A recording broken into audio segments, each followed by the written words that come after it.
Perkenalkan, nama saya Winda Julieta, NIM E2019-1156 dari Perbankan Syariah 4. Pada kesempatan kali ini, saya akan menanggapi video dari Bapak Dr. Abdul Wadud Nafis, LCMEI, mengenai materi ekonomi tertutup tanpa kebijakan pemerintah, atau yang biasa disebut dengan ekonomi dua sektor. Nah, yang pertama itu kita harus mengetahui apa definisi ekonomi dua sektor.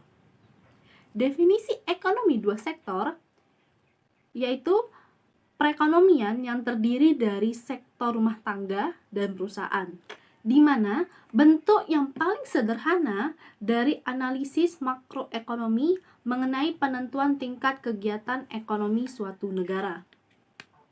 Lalu selanjutnya aliran pendapatan dalam perekonomian dua sektor. Yang pertama yaitu sektor perusahaan menggunakan faktor-faktor produksi yang dimiliki rumah tangga. Faktor-faktor produksi yang dimiliki rumah tangga yaitu berupa gaji, sewa, upah, bunga, dan juga untung. Lalu selanjutnya sebagian besar pendapatan yang diterima rumah tangga akan digunakan untuk konsumsi, yaitu membeli barang-barang berupa jasa yang dihasilkan oleh sektor perusahaan.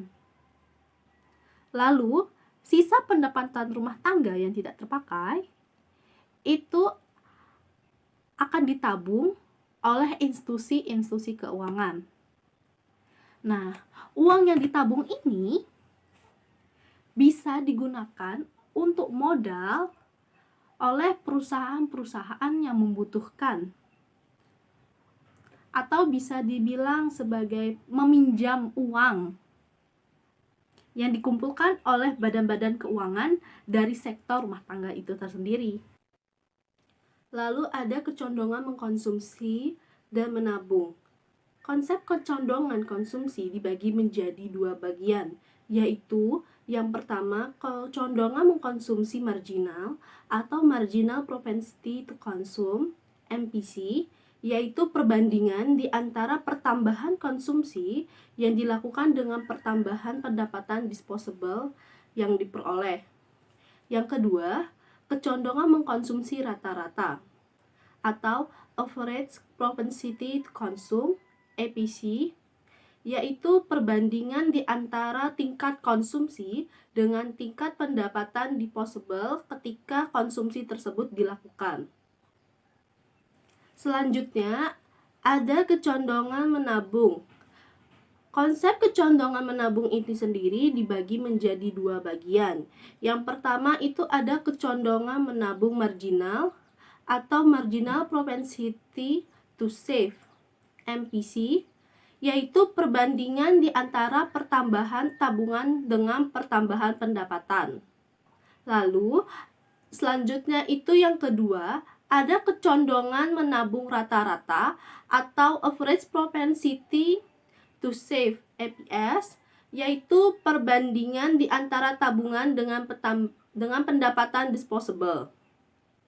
Selanjutnya itu ada fungsi konsumsi dengan tabungan. Fungsi konsumsi adalah kurva yang menggambarkan sifat hubungan di antara tingkat konsumsi rumah tangga dalam perekonomian dengan pendapatan nasional atau pendapatan disposable.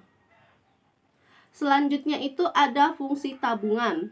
Fungsi tabungan adalah suatu kurva yang menggambarkan sifat hubungan di antara tingkat tabungan rumah tangga dalam perekonomian dengan pendapatan nasional atau pendapatan disposable. Lalu ada investasi. Investasi ini diartikan sebagai pengeluaran perusahaan untuk membeli barang-barang modal dan perlengkapan-perlengkapan produksi untuk menambah kemampuan memproduksi barang-barang dan jasa yang tersedia di dalam perekonomian. Investasi ini bisa kita katakan itu sebagai penanaman modal ya teman-teman. investasi antara lain sebagai berikut. Yang pertama itu ada pembelian berbagai jenis barang modal seperti mesin-mesin dan peralatan produk lainnya untuk mendirikan berbagai jenis industri dan perusahaan. Lalu ada pengeluaran untuk mendirikan rumah tempat tinggal seperti bangunan kantor, bangunan pabrik, dan bangunan-bangunan lainnya. Lalu ada pertambahan nilai stok barang-barang yang belum terjual, barang mentah dan barang yang masih dalam proses produksi pada akhir tahun perhitungan pendapatan nasional. Selanjutnya itu ada penentuan tingkat investasi. Yang pertama itu tingkat keuntungan yang diperoleh, 2. Suku bunga, 3. Ramalan mengenai keadaan ekonomi di masa depan, 4. Kemajuan teknologi, 5. Tingkat pendapatan nasional dan perubahannya, dan yang terakhir itu ada keuntungan yang diperoleh perusahaan-perusahaan. Fungsi investasi tersendiri itu ada 2 ya. Yang pertama itu ada investasi otonomi. Investasi otonomi ini adalah investasi yang besarnya itu tetap atau jenis investasinya ini tidak terpengaruh terhadap pendapatan.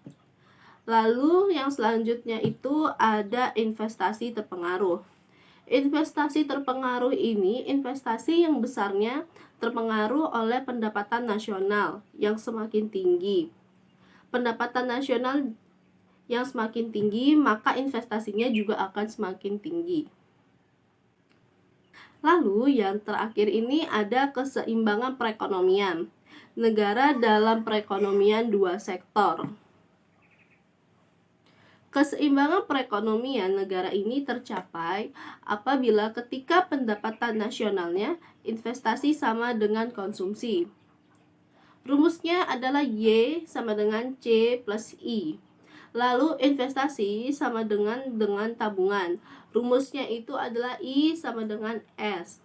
Sekian tanggapan dari saya tentang ekonomi tertutup tanpa kebijakan pemerintah. Semoga dapat bermanfaat. Dan terima kasih telah menonton dan mendengarkan tanggapan dari saya. Wassalamualaikum warahmatullahi wabarakatuh.